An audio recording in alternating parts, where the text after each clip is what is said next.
This is Louis XVII, Marie Antoinette's 10-year-old son who spent most of his lifetime isolated, starved, and hated.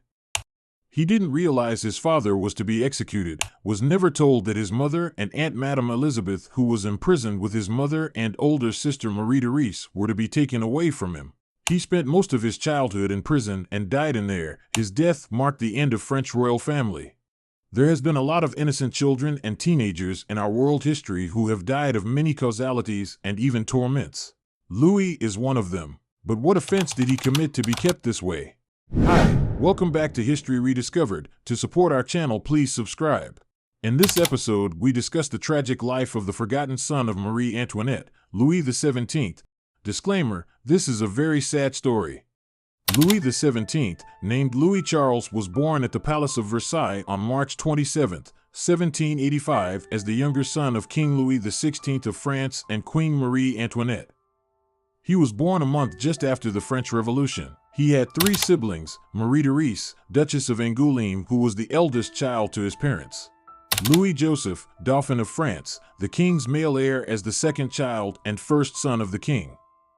Louis Joseph, who'd been a delicate child most of his life, died 2 years later, at the age of 7, most likely from tuberculosis. At his brother's death, Louis XVII became the new Dauphin, heir apparent to the throne. Sophie of France, second daughter and last child, was born prematurely and died just a month shy of her first birthday. Louis was believed to have been named after his parents' favorite sister, Maria Carolina, Queen of Naples and Sicily. Marie's primary duty as a wife was to produce a male heir. It was only 8 years after her marriage Marie Antoinette gave birth to her first child. After giving birth, Marie cared for all her children, giving the best education, but not until they were snatched away from her. She was usually prevented from handling their day-to-day care due to strict royal protocol. Nonetheless, Louis Charles spent most of his childhood at the Palace of Versailles with his parents, surrounded by valets and watched over and guarded by his governess. Marie had been a popular princess upon her arrival in France. Her spending and capriciousness had become fodder for scandalous rumors about her private life and the mistaken belief that her spending was the ruin of the French economy.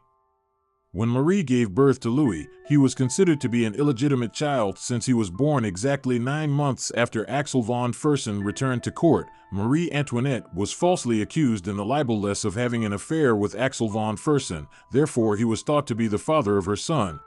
Some have even suggested Lafayette was allegedly romantically linked with Marie Antoinette. Historians have cleared these stories because there is no evidence to support the accusations. But people didn't believe her even though there was no proof, leaving her son a subject of suspicion. After a series of events led to the French Revolution, the royal family had been accused of bankrupting the country. The queen was known as Madame Deficit and was rumored to have said "let them eat cake" when told that the people were starving. She was also accused of buying an extravagant diamond necklace worth millions of pounds. All of these rumors were untrue, but the perception stuck. This gave her, her husband, and her 2 surviving children a motive to escape, but despite several attempts they still failed until they were imprisoned on August 13th in the Tower of the Temple. At first, their conditions were not extremely harsh. They spent the next few months as prisoners under the daily surveillance of the National Guards, who did not spare any humiliation to the family. Louis XVI was executed on January 21st, 1793, making Louis XVII King of France as the only surviving male child who actually never had a chance to rule. After his death, several aristocrats made plans to help the remaining members of the royal family to escape, but none of those plans were carried out. On July 1793, Marie had the same fate as her husband. She lost custody of her young son, who was snatched away from her. The child was entrusted to many people, one being a shoemaker, Antoine Simon, who was named his guardian responsible for his education at the temple. They had one goal: to make the boy renounce his royal origins, therefore the young child had to be changed from a king to a citizen. The young boy was manipulated into testifying against his own mother at her trial and forced to accuse her of abuse and incest.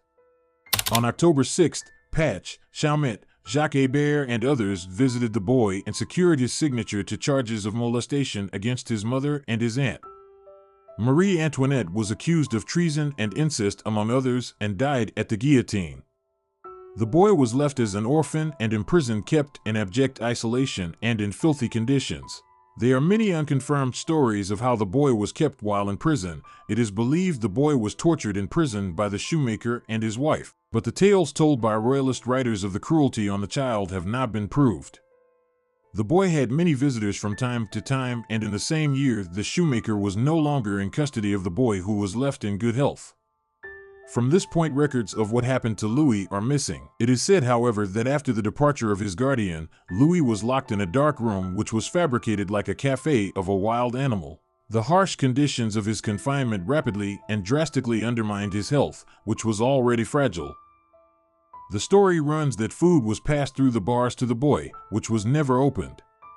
He survived despite the accumulated filth of his surroundings. No one, according to the legend, entered the Dauphin's room for 6 months until Barras visited the prison after the 9th Thermidor, July 27, 1794.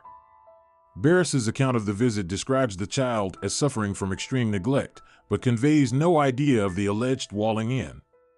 Evidence available makes no mention of Louis being put in that dungeon. It is nevertheless certain that during the first half of 1794 Louis Charles was very strictly secluded. He had no special guardians, but was under the charge of guards who changed from day to day. The boy never talked about what he went through while imprisoned. Officials like Barras visited the boy, but he refused to speak to them and never complained of any bad treatment. On December 19, 1794, he was visited by 3 commissioners from the Committee of Public Safety, but they failed to get the boy to say not even a word. On 31st of March 1795, a new guardian, Etienne Lane, was appointed. A month after his appointment, the child fell ill, and unfortunately Louis Charles died on June 8, 1795, at the age of 10. An autopsy was conducted by Pelletan. The autopsy showed that the boy died of scrofulous infection of long standing, which today is called tuberculosis cervical lymphadenitis, swelling of the lymph nodes. During the autopsy, it is said the physician doctor was shocked to see the countless scars which covered the boy's entire body. Louis Charles was buried on June 10 in the St. Marguerite Cemetery with no stone erected or proper burial, despite claims that the boy was buried in secret. Following a tradition of preserving royal hearts, Louis Charles's heart was removed and smuggled out during the autopsy by the overseeing physician, Philippe Jean Pelletan. The heart was put in distilled wine for preservation, but the wine evaporated and the heart became dry. In 1815, Polita gave the heart to Louis XVIII, the uncle to Louis, but he refused to accept the heart because he never believed it was of his nephew. After years, historian Jean Toulard wrote, "This mummified heart is almost certainly that of Louis XVII. We can never be 100% sure, but this is about as sure as it gets." French Legitimists organized the heart's solemn burial in the St. Denis Basilica on June 8, 2004. May he rest in eternal peace.